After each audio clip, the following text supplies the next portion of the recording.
If you don't sign the house over to us, you won't see the kids again. My daughter-in-law said it while buttering toast. That was what made it so difficult to process. There was no shouting, no slammed door, no dramatic argument, just a calm sentence at my kitchen table, spoken as if she were discussing the weather. I looked at Claire, then at my son, Daniel. He was sitting beside her, staring at his coffee. He didn't defend me. He didn't even look at me. I slowly put down my spoon. "You're serious?" Claire continued, spreading butter across the toast. "Completely." I looked at Daniel. "Is that what you want?" His eyes finally met mine. "Dad." I waited. He swallowed. "We just think it's the best arrangement." "The best arrangement for whom?" Neither answered. My grandchildren were upstairs. Emma was 9. Luke was 6. I could hear them laughing. They had been playing in the guest room since breakfast. That sound was the only reason I hadn't already asked both of them to leave. Claire took a sip of coffee. "You don't need a house this big anymore." I looked around my kitchen, the oak cabinets, the old clock on the wall, the photographs, the doorway where Daniel had once marked his height every birthday. "This house was your mother's," I said. "I know. You used to live here." "I know. And now you're asking me to give it to you." Claire sighed. "We're trying to make sure the children have stability." I almost laughed. By taking their grandfather's house, by planning for the future. She leaned forward. "The property is worth nearly $1 million. There it was, the number. Not my memories, not my life, the number. I looked at Daniel. "Do you want this house?" He rubbed his forehead. "I want what's best for the family." "That isn't an answer." He looked away. Claire answered for him. "Yes." I stood up. "I think breakfast is over." Claire's expression hardened. "You're making this emotional." "It is emotional. It's a house." "No." I pointed toward the hallway. "It is the place where your husband grew up. It is the place where his mother died. It is the place where I raised him." She folded her arms. "And you want to die in it?" I stared at her. "No. Then what exactly are we waiting for?" I felt something cold settle inside me. She wasn't asking when I'd move. She was asking when I'd surrender. Then she delivered the final sentence. "Sign the house over, and you'll always have a place in our family." I looked at her. "And if I don't?" She glanced upstairs. "You know the answer." I didn't respond. I didn't threaten her. I didn't shout. I didn't even tell her she was cruel. I simply sat down again, and in that moment, while Claire believed she had cornered an old man, I made a private decision. I would sign the house, just not to her. My name is Richard Hayes. I was 70 when this happened. For most of my life, I worked as a mechanical engineer. I wasn't rich. I wasn't the kind of man who bought expensive cars or took luxury vacations. I saved. I repaired things instead of replacing them. I cooked at home. And when I bought my house 36 years ago, I spent almost 2 years renovating it myself. My wife, Margaret, loved that house. She chose the curtains. I built the bookshelves. We planted the maple tree in the front yard the year Daniel was born. Margaret always said the house felt alive. "It remembers everything," she'd tell me, and she was right. The hallway remembered Daniel learning to walk. The kitchen remembered Margaret dancing while making pancakes. The garage remembered Daniel teaching himself to ride a bicycle. The backyard remembered birthdays, barbecues, arguments, Christmas mornings.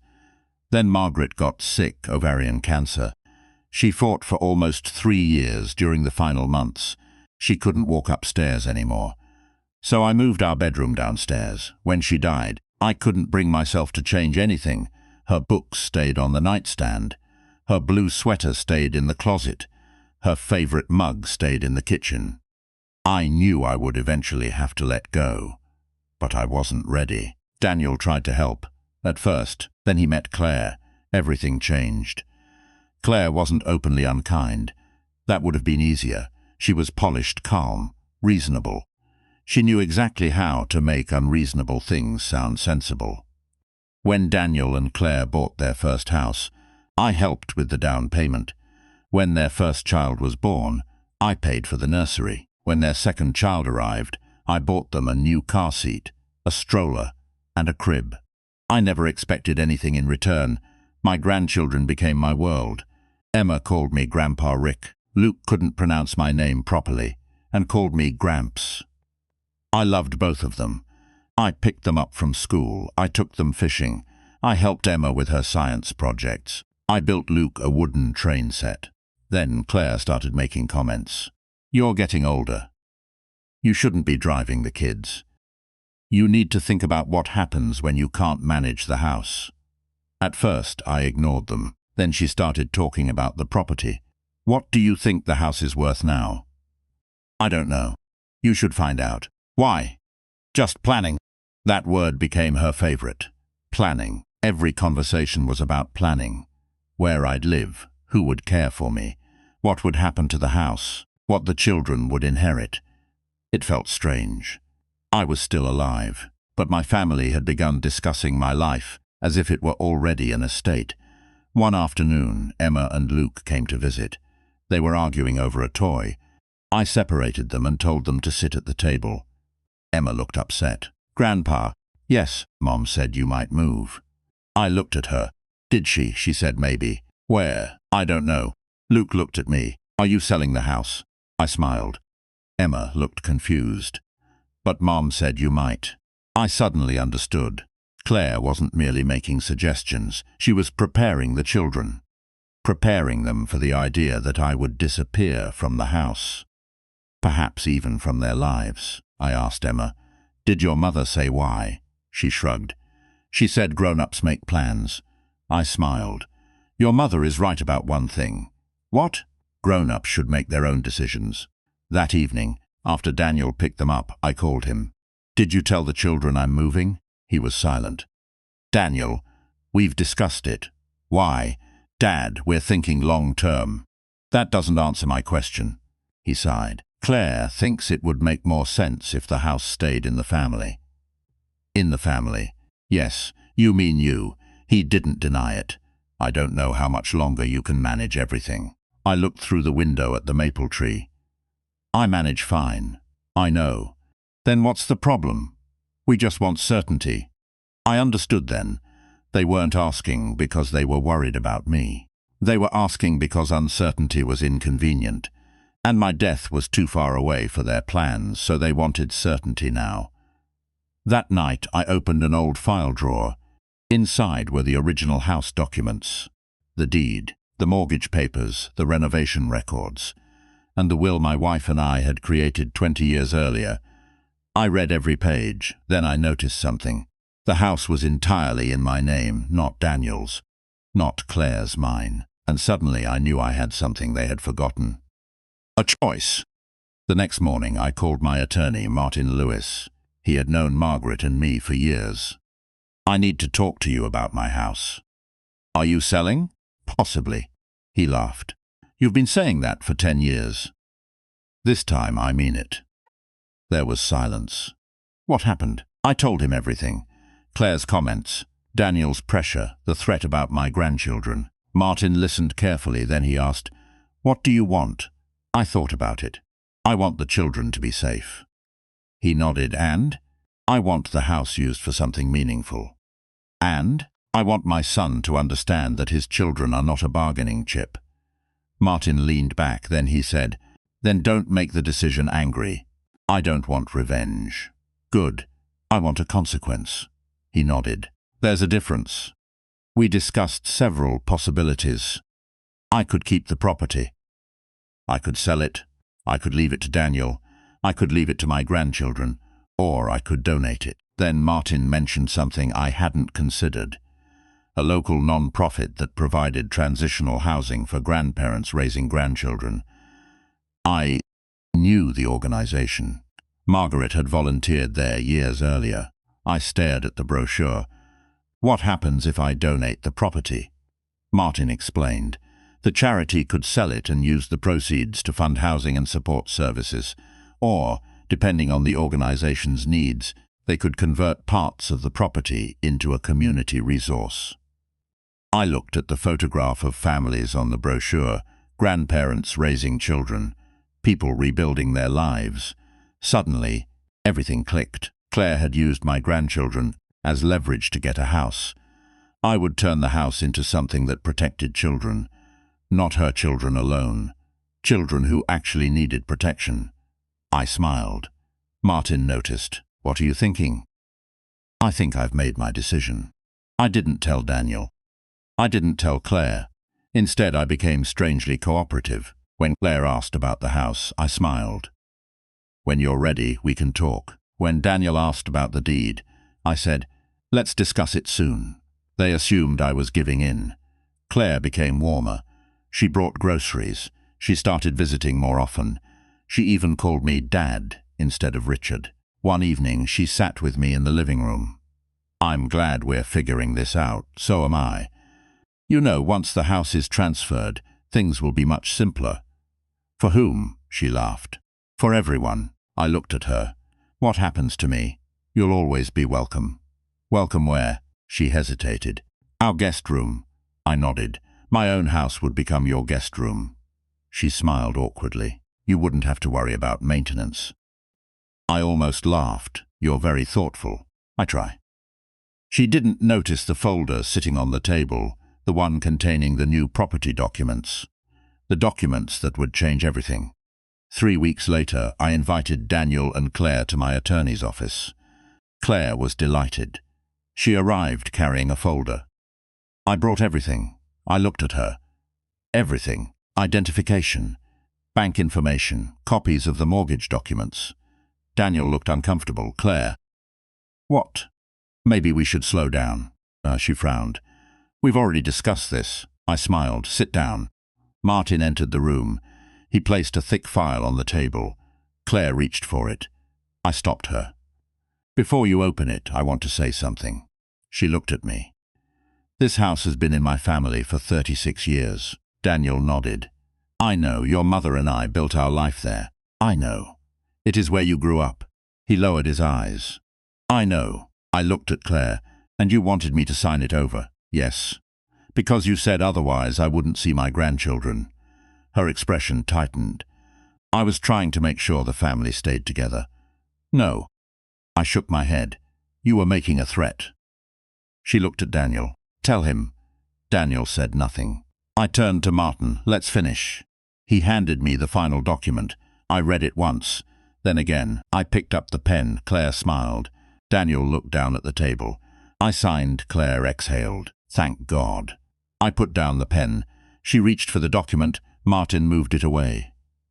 "I'm sorry," he said. Claire frowned. "This document transfers ownership to the Hayes Family Children's Foundation." She stared at him. "What?" I smiled. "The house is no longer mine." Her face went pale. "But," I looked at Daniel, "and it isn't yours either." Nobody spoke. Claire stared at the document. Daniel looked at me. "You donated the house?" "Yes." "Dad, I've made my decision. You said we were going to talk. We are talking, but you signed it." "Yes." Claire stood abruptly. "You can't do this." I looked at her. "I just did." "Why would you give away $1 million property?" "Because it means more to me than what you plan to do with it." "You've been manipulating us." "No, I trusted you." I almost laughed. "You threatened me with my grandchildren." She became silent. I continued. "You told me I wouldn't see them if I didn't give you the house." I was angry. "Maybe, but now the house will help families who are actually in crisis." Claire stared at me. Daniel looked devastated. "Dad, what happens to us?" I looked at him. "You'll survive. We were counting on that house." "I know. But why?" "Because you decided it was yours before I was dead." He lowered his head. I felt the anger leaving me. What remained was sadness, not for the house, for my son, because he had allowed someone else to turn his father into an asset. That night, Daniel came to my house alone, or rather what had once been our house. He stood in the doorway. "Can we talk?" "Yes." We sat in the living room. He stared at the old fireplace. "I never wanted to threaten you, but you did." "I know." "Why didn't you stop Claire?" He looked down. "Because I was scared." "Of what?" "Losing her." I stared at him. "You chose your wife over your father," he winced. "I know." "No." I shook my head. "You chose comfort over courage." He didn't argue. Then he told me the truth. Their finances were worse than I knew. The house they lived in had a large mortgage. Daniel's business was struggling. Claire had debts from a failed investment. They had assumed that eventually my house would be theirs. They had built plans around it, even school expenses, even retirement, even a second property. They didn't want to wait. Claire had convinced Daniel that if I gave them the house now, everything would become easier. "And the grandchildren?" I asked. Daniel closed his eyes. "She told me if you realized you could lose them, you'd agree." I stared at him. "She used your children to manipulate your father." "Yes, and you allowed it." "Yes." There was nothing else to say. After a long silence, Daniel whispered, "I'm sorry." I looked at him. "I believe you." His face changed. "You do?" "Yes, but I still won't give you the house." He nodded. I know that was the beginning of the change. Not because he suddenly became good, because for the first time he accepted a consequence without demanding another sacrifice from me. Claire kept the children away for almost 2 months. That was the part that hurt most. Emma called one evening using Daniel's phone. "Grandpa?" My throat tightened. "Hi, sweetheart, why haven't you come over?" I looked at Daniel across the room. He had tears in his eyes. "I've been busy. Mom says you're angry with us." "No." "Did we do something?" "No." "Are you moving?" I smiled. "I am." "Where?" "Somewhere smaller." "Will I still see you?" "Yes." "When?" "Soon." Then she asked, "Did you really give our house away?" I looked at Daniel. He nodded.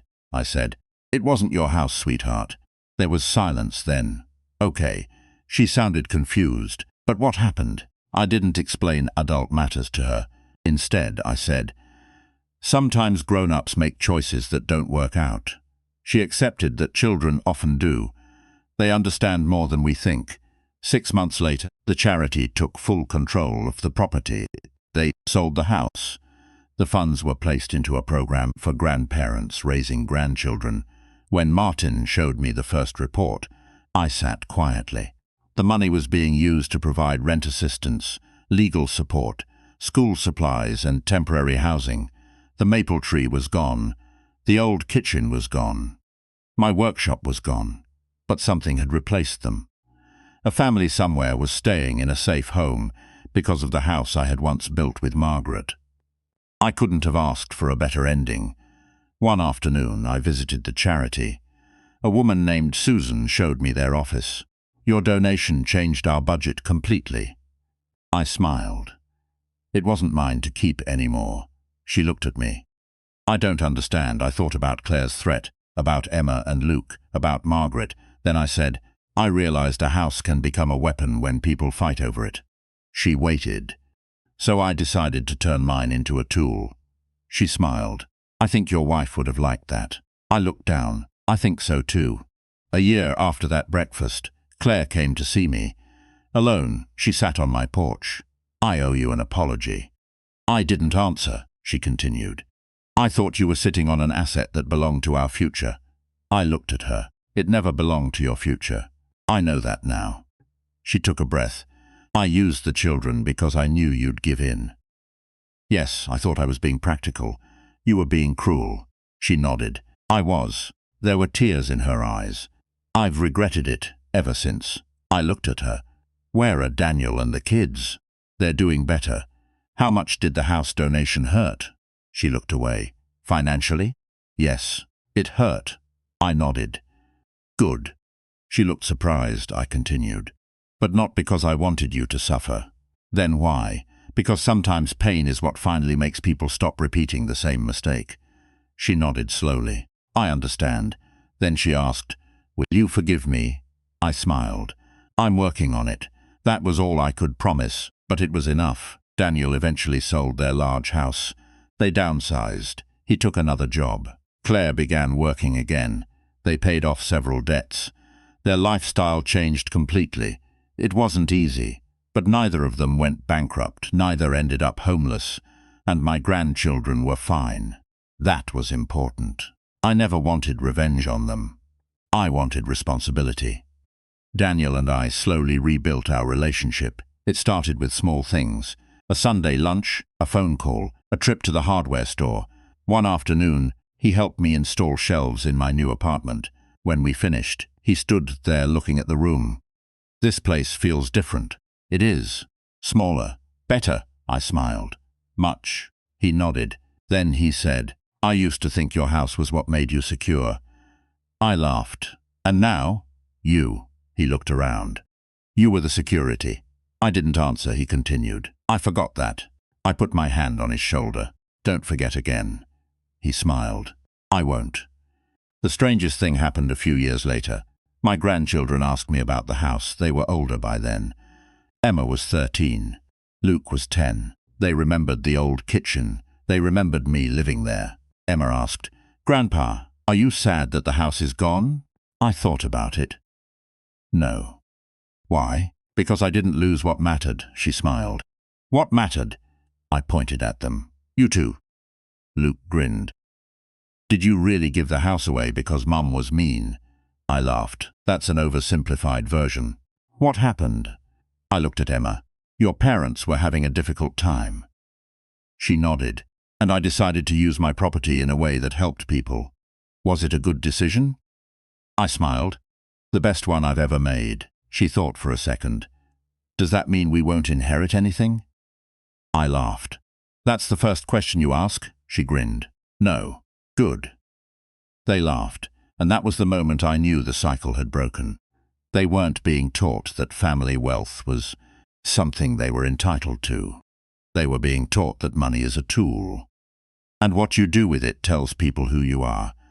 I used to think a house was a structure, walls, windows, furniture, memories. Now, I think a house is whatever you decide it should accomplish.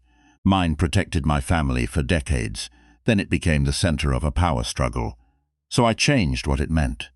I gave it away, not because Claire won, not because Daniel lost, because I refused to let the final chapter of that house be written by greed. My wife wanted that house to be a place where people felt safe. In the end, that's exactly what it became. Not for us as for people we would never meet. Children sleeping under a roof because a grandmother had nowhere else to go. Parents getting another chance. Families avoiding eviction. That mattered more to me than leaving bricks and land to people who had already decided they owned them. My daughter-in-law once said, "Sign the house over or you won't see your grandchildren." She thought she was giving me two choices: give up my home or lose my family. She was wrong. There was a third choice. I could refuse to let fear decide for me. I could accept that my relationship with my grandchildren should never depend on property. I could make my own decision, and I did. I signed, just not to her. I signed my house over to a cause that reflected the values Margaret and I had spent our lives trying to live by. It wasn't revenge, it was a boundary, and that boundary changed everything. Daniel learned that loving your wife doesn't mean surrendering your moral judgment. Claire learned that children should never be used as leverage against a parent. My grandchildren learned that a home is more than something with a market value. And I learned something too. Growing older does not mean becoming easier to control. Sometimes age gives you something youth doesn't have: perspective. You finally understand that not every battle is worth fighting. You don't need to shout. You don't need to humiliate anyone. You don't need to destroy people. Sometimes the most powerful answer is simply making your own choice and refusing to be intimidated by the consequences. Today I live in a smaller home. It has fewer rooms, fewer memories. But it is peaceful, and every time I visit the charity and hear another story about a family they helped, I think of Margaret. I think she'd smile because the house we built together did exactly what she always wanted it to do. It gave someone a place to feel safe. My son once thought he was choosing between his wife and his father. He eventually realized he never should have had to choose. And my daughter-in-law once believed that threatening my access to my grandchildren would make me surrender. Instead, it made me ask a very different question. What do I want my life, my money, and my legacy to stand for? I already knew the answer. Not fear, not entitlement, not greed, love. And when I signed that house away, I didn't lose my family. I lost the illusion that love has to be bought. That was worth far more than the house ever was. If this story made you think about family boundaries, inheritance, or the danger of using children as leverage, share your thoughts in the comments. Have you ever had someone try to pressure you into giving up something you worked your whole life to build? And if you enjoyed the story, like the video, subscribe, and turn on notifications for more emotional family stories about betrayal, consequences, boundaries, and unexpected justice.